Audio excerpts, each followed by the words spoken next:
I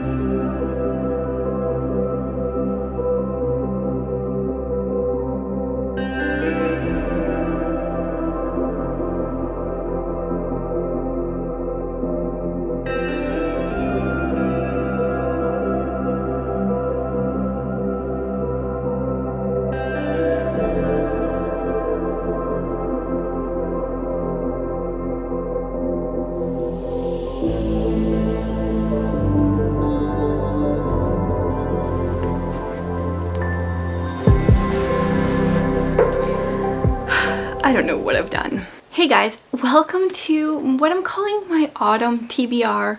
Although as I was trying to create this list of books that I'm excited to get to, I realized like all the books that I really enjoy and really love, almost all of them, they're all like autumnal in feeling. So I have quite the stack here, and there are so many more I wish I could have added to the stack. I'm probably not going to get through all of these, let's be honest, but I'm going to try. Oh dear. So I guess let's just get into this. There's a random assortment of like kind of like creepy mystery thrillery kind of books, some where I don't know where they fall, a couple of classics that I feel like might have like, I don't necessarily mean cozy as in like happy, but like want you to be cozy vibes, and then just a few other random books. And like this first one I'm gonna pick up, I hope you guys don't click off of this video when you see this, because I have no idea what this book is. I just happened to buy this from the thrift store. The Case of the Hijacked Moon. It's a weaponless assassin, a missing island, a vanishing naval ship, and a stolen rocket. Only Detective Weston can uncover the diabolical plot. Honestly, I think this is going to be a like cheesy spin off of like version of mystery Sherlock-esque book. I don't know, when I saw it in the thrift store, oh, I got this when I was doing a thrift with me with Holly, I think. When I saw it there, I was like, I can't pass it up. It seems like it might be cheesy. Seems like it will probably be cheesy, but I wanted to try it. Geoffrey Weston, grandnephew of the great Holmes himself. Okay, so I knew there was like Holmes kind of vibes going on here. And the world's greatest Christian detective is hired by a neo-Nazi to find a terrifying assassin. So, I mean, if this cover, I don't know when this is printed here. Let's see. 1981. Yeah, like this cover feels like 80s. So, this one's gonna be my first book off the list, but this doesn't really like set the tone for all the books on here. Here, why don't we go into 3 books I just randomly picked up from the library today, kind of. I got A Monster Calls. I've wanted to read this one for quite some time. This, I think, was on maybe a library haul or a TBR from last autumn, and I didn't get to it. And I don't really know anything about it, but I think it is about depression of sorts, but I'm not even sure. And this is a illustrated version, so I think that will be kind of cool to read. I don't really know anything going into this, and I kind of don't want to. So I've got that one. Oh, and then this one, I've heard someone talk about before, and I think it was in a positive way. I saw it at the library and I was like, okay, I mean, it doesn't hurt anything to get it out. The Thursday Murder Club. So from what I know about this, it's a group of neighbors.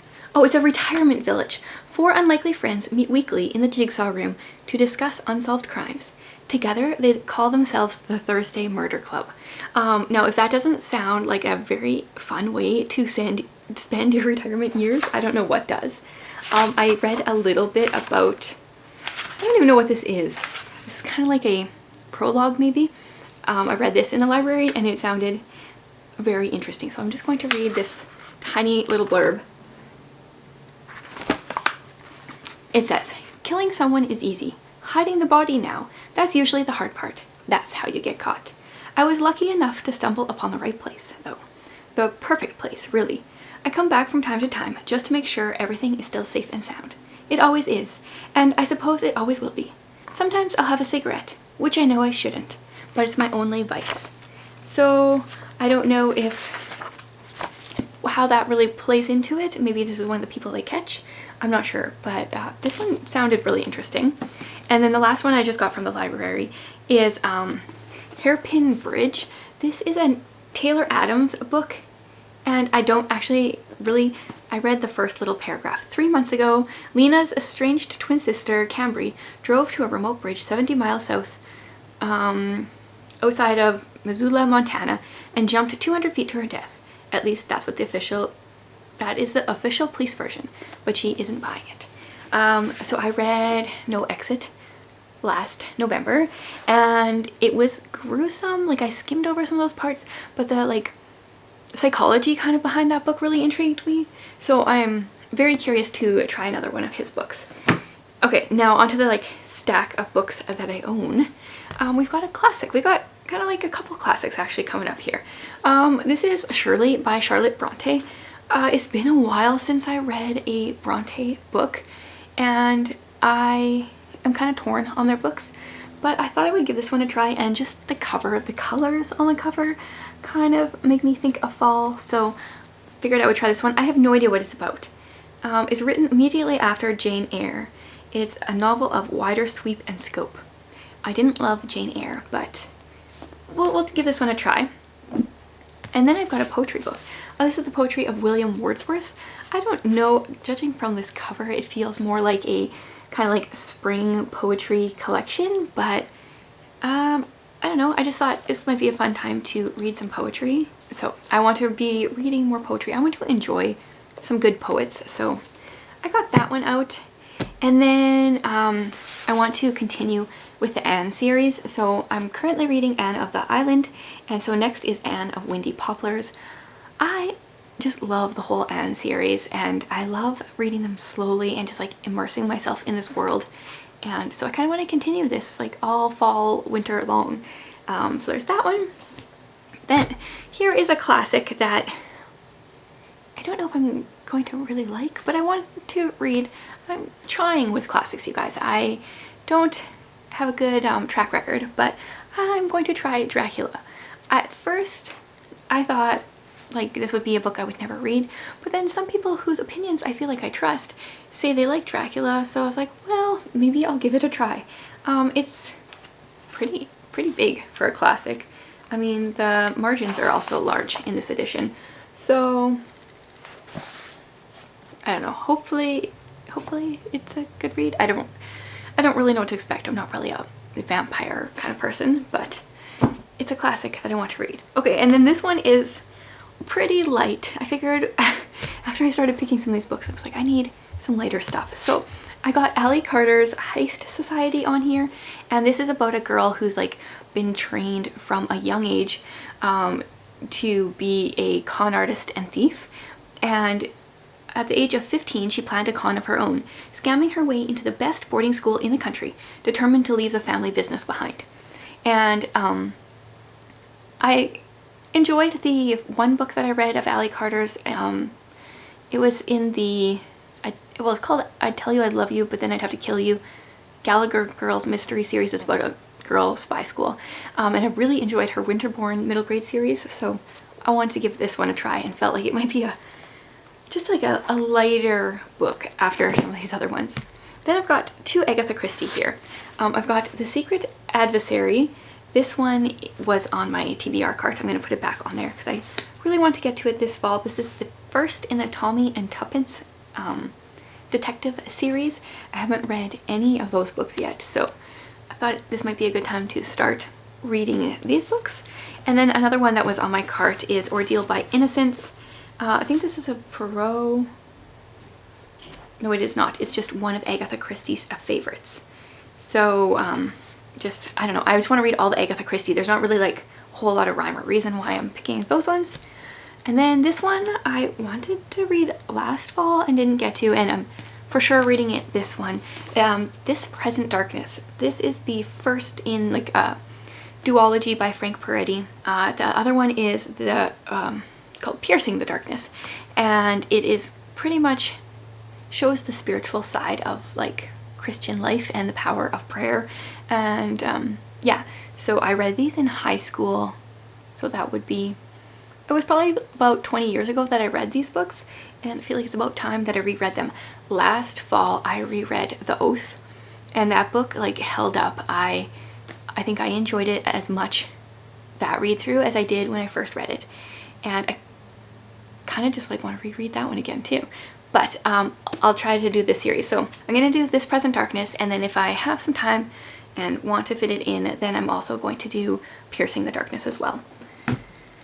This book has been on so many like TBR videos. It's one of the ones I want to read this year, and that is The Pawn by Stephen James. This is just a suspense book of sorts. I don't really know. The illusionist watched carefully as Patrick Bowers wandered around the top of the mountain with all those other federal agents and idiot cops. Morons. They would never understand. None of them would. Not really. That's like more than I've actually read of this. So it's a thriller. It says he never met a killer he couldn't catch until now, and it's part of a series, and I've wanted to read it forever. So definitely, I don't know how many of these I can like say I'm definitely getting to, but I would definitely like to. And then this was an accidental purchase. This is the Monogram Murders not by Agatha Christie. I thought I was buying an Agatha Christie book, but it's actually by Sophie Hannah. And Kendra from Kendra Christine read this a couple months ago and actually really enjoyed it, so that made me more optimistic. After I realized that this was not by Agatha Christie, I was kind of tempted to get rid of it, but because she liked it, I'm feeling good about trying it. I don't really know. Starts out here, I'm a dead woman, or I shall be soon.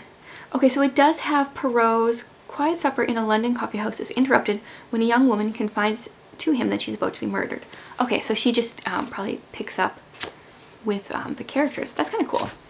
I like to do that with Sherlock books, and I haven't done that with a ton of Agatha Christie other than like middle grade, the A.G. Morton series I really like, but hopefully I enjoyed that one. And then this one was just a random book outlet purchase, Deadly Curious. For some reason, I don't normally like people on the covers of books, but I really like this cover. So I think this is 1934, about a woman who wants to be a detective, and even though her family has forbidden her from pursuing such an unladylike goal. And so just kind of like mysteries and thrillers, that's kind of just this time of year. And then I'm going to try 9 by Rochelle Decker. So I shared my thoughts on The Girl Behind the Red Rope that was written by Ted Decker, who is her dad, as well as her. They had written that one. And I feel like I'm done with Ted Decker's writing, but I wanted to give her another try. So some secrets can't stay hidden. Zoe Johnson has spent most of her life living in the shadows, never drawing attention to herself, never investing in people or places. But when a wide-eyed, bedraggled teenager with no memory walks into the diner where she works, everything changes. So this is categorized as suspense. So I'll give her a try. If her books are like as kind of like weird and out there as her dad's, which I feel like they're a little bit too out there, whereas I like Paretti's books, Decker's, I don't know, feel like they cross a line to me, then I'll be done with her. But I would like to try this book. And then I want to do, this is pretty much like my only real true fantasy on this book. Actually, I don't even know if it's, oh yeah, it is categorized as fantasy. The Sword Speaker Saga True Silver by DJ Edwardson. So he sent me this book, and it is it sounded like a cross between Skyward and like the Wing Feather Saga. So it's about a guy who can't accept that his father was a coward. So he's bullied for his father's actions in the last war, which sounds like Skyward to me. But he's determined to restore this family honor, and he has to win the village's annual sword fighting contest. Yeah, so there's just different elements in here that reminded me of the Wing Feather Saga and Skyward, and also just maybe like a little bit of the Ascendance trilogy as well. So there's that. Okay, and then this chunker. I don't know how I feel about this book being on here, but I found it. This is The Host.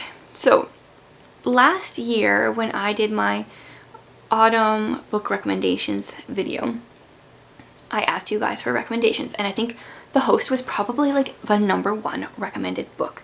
So this is by Stephanie Meyer, who wrote the Twilight Saga, which I have never read, as is evidenced by the fact that I said I've never read a vampire book before.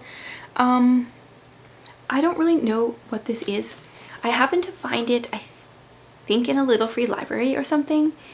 And I think from what I remember when you guys were like recommending it to me, people struggle to explain what it was about as well. So I'm gonna go into this kind of blind, but I feel like since this book was so recommended so much, I need to get to this one. The last book on this list I also happened to find in a little free library, and it is State of Fear by Michael Crichton. He's the guy that wrote Jurassic Park, and there's just a tiny little blurb here, a couple little ones that talk about some of the characters in here, and it sounded very interesting. In Paris, a physicist dies after performing a laboratory experiment for a beautiful visitor. In the jungles of Malaysia, a mysterious buyer purchases deadly cavitation technology built to his specifications. I don't know what that is. In Vancouver, a small research submarine is leased for use in the waters of New Guinea. And in Tokyo, an intelligence agent tries to understand what it all means. So this is supposed to be his most wide-ranging thriller. And it goes all over the world. So I don't know what to expect, but people really seem to like his books, so I'll give it a try. And that, my friends, is my TBR, my like very autumnal feeling TBR. There are other books. I'm still planning on doing an October TBR and a November TBR, and I'm reading other books in September. So I'm not planning on just reading these books, but there are some that I would like to try to prioritize in the next couple months. Not sure how well that's going to work. But speaking of autumn reads, I know there are like a million readathons kind of going on around this time of year, but last year I did a week-long readathon somewhere in the middle of October. I am hoping to do the same idea again, more information to come, but just kind of like keep that at the back of your mind. I should probably get going on that right away so people know going into their October TBRs, but in the next week, maybe a week and a bit, I hope to have a video up sharing all the details for that as well. And hope I might make the prompts kind of like fit my books. Maybe I will base the prompts off of my books. That's what I'm going to do. Oh, that's brilliant. I already have ideas spinning. Okay. I mean, the idea was brilliant. I'm not necessarily always brilliant. Anyway, let me know, you guys, what are some of your favorite like autumnal, cozy, scary kind of books? I plan on doing another recommendations video. Hopefully that will come out next. But let me know what it is that you are planning on reading in the next couple months. And thanks for watching, guys.